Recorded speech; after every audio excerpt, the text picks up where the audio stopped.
একটা কথা সারা জীবন মনে রেখো, কোনো একটা মানুষ একাকিত্বের মধ্যে হারিয়ে যেতে পারে, আবার কোনো একটা মানুষ একাকিত্বের মধ্যে নিজেকে খুঁজে পেতেও পারে। না, আজ তুমি নিজেকে একা অনুভব করো, আর এটাকে তুমি তোমার দুর্বলতা ভাবতে পারো, আবার এটাকে তুমি তোমার ক্ষমতা ভাবতে পারো। কারণ এই পৃথিবীতে এক শ্রেণীর মানুষ আছে যারা একা থাকতে পারে না, আরেক শ্রেণীর মানুষ আছে যারা একা থাকতে চায়। কারণ তারা জানে একাকিত্বের মধ্যে আছে ক্রোধ, একাকিত্বের মধ্যে আছে এক অন্যরকম ক্ষমতা, যাকে কাজে লাগিয়ে জীবনের অনেক দূর পর্যন্ত এগিয়ে যেতে পারি, অনেক দূর পর্যন্ত এগিয়ে যাওয়া যায়। এই সমাজে দুই শ্রেণীর মানুষ থাকে। এক শ্রেণীর মানুষ একাকিত্বকে ভয় পায়, এবং আরেক শ্রেণীর মানুষ যারা একাকিত্বর সঙ্গে প্রতিনিয়ত লড়াই করে যাচ্ছে। আরেক শ্রেণীর মানুষ যারা একাকিত্বের সঙ্গে লড়াই করতে চলেছে।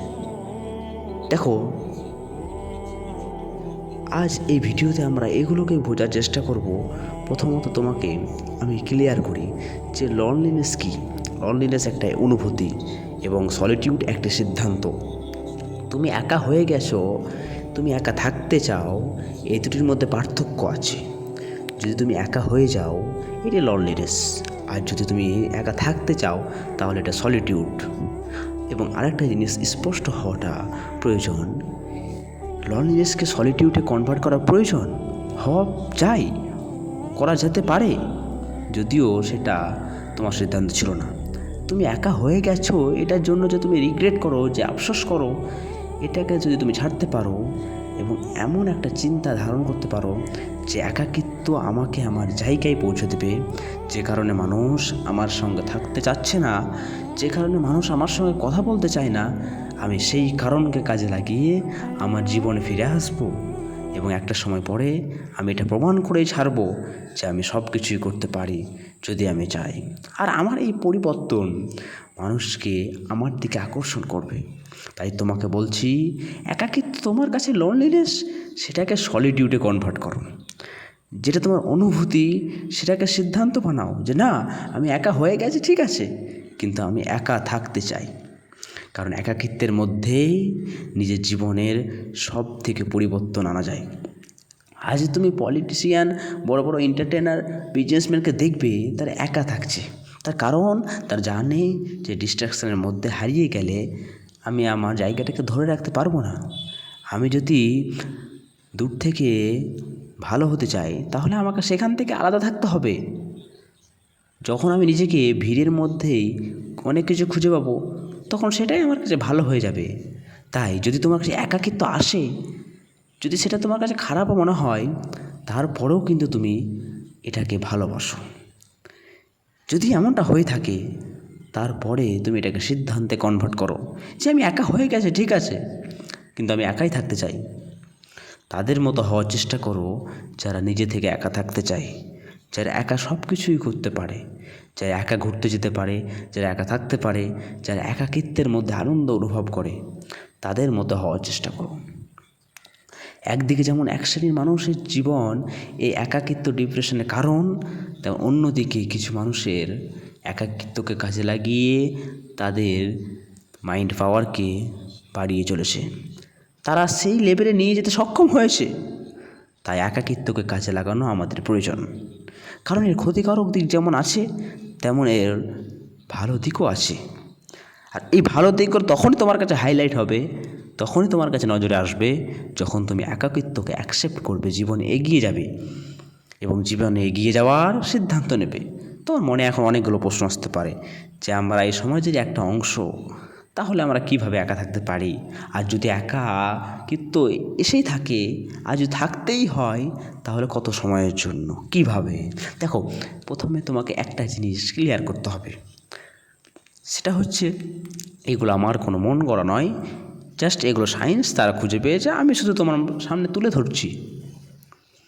যখন কোনো কিছু নিয়ে আমরা বারবার কাজ করি, তখন আমাদের অভিজ্ঞতা বাড়ে, তখন আমরা সেই বিষয়ে অভিজ্ঞতা অর্জন করি, অভিজ্ঞ হয়ে উঠি।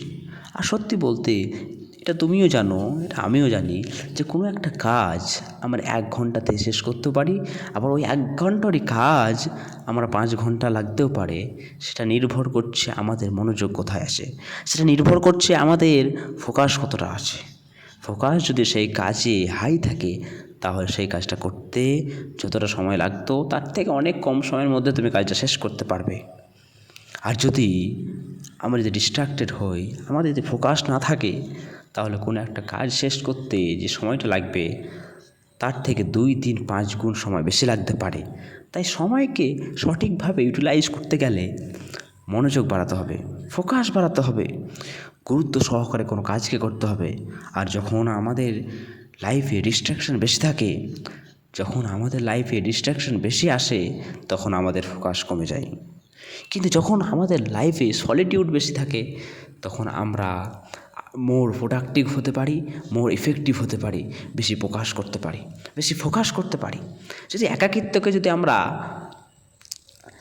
ক্ষতিকর ভাবি, এর সঙ্গে সঙ্গে আমাদেরকে এটাও ভাবতে হবে যে এর মধ্যে অনেক লাভবান কিছু আছে। আর যদি তুমি একা হয়েও যাও, সে একা হয়ে যাওয়ার কারণে তুমি আরও বেশি হ্যাপি ফিল করবে, আরও বেশি এনার্জি ফিল করবে। আরে না, যেটা হয়েছে সেটা ভালোর জন্য হয়েছে। তুমি দেখবে আমরা যখন কোনো ঝগড়া ঝামেলা তর্ক বিতর্ক করে আসি, তারপরে যখন একা হই, তখন আমরা নিজেকে প্রশ্ন করি যে আমার কী করা উচিত ছিল এবং কী করা উচিত হয়নি। অর্থাৎ সেলফ ইমপ্লিমেন্ট।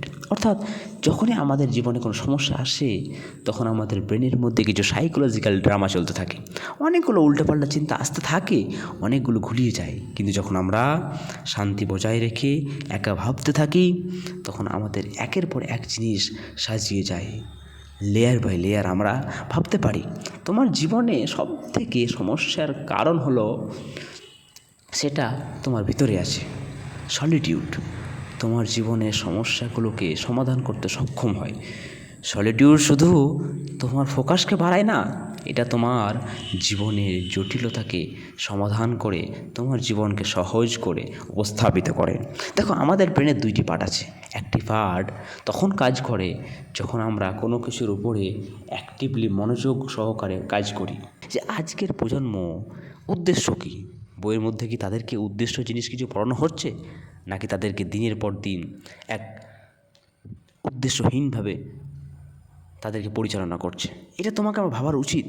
আমাদের দরকার ছিল কি, পাঠ্য বই, যে পাঠ্য বই স্রষ্টাকে চিনতে পারবে, যে পাঠ্য বই সৃষ্টিকর্তাকে চিনতে পারবে। কিন্তু আজকে উল্টো হচ্ছে, স্রষ্টা ছাড়া পৃথিবী কি? আমি যে কোনো একটি খারাপ কাজের দিকে পা বাড়াতে যাব, কার ভয়ে সেটা বাদ দেবো আমরা? এইটাই যদি পাঠ্য বই না থাকে, দুনিয়ার বিপদ বাড়বে না, তো ভালো যে কিছু আসবে না। তাই তোমাকে এটাই প্রতিষ্ঠা করতে হবে, তোমাকে ক্ষমতা ধরতে হবে, ক্ষমতা ধরে দেশ রাষ্ট্র সুষ্ঠুভাবে পরিচালনা করতে হবে। তোমার প্রত্যাশা, তোমার আশা তোমার উপর।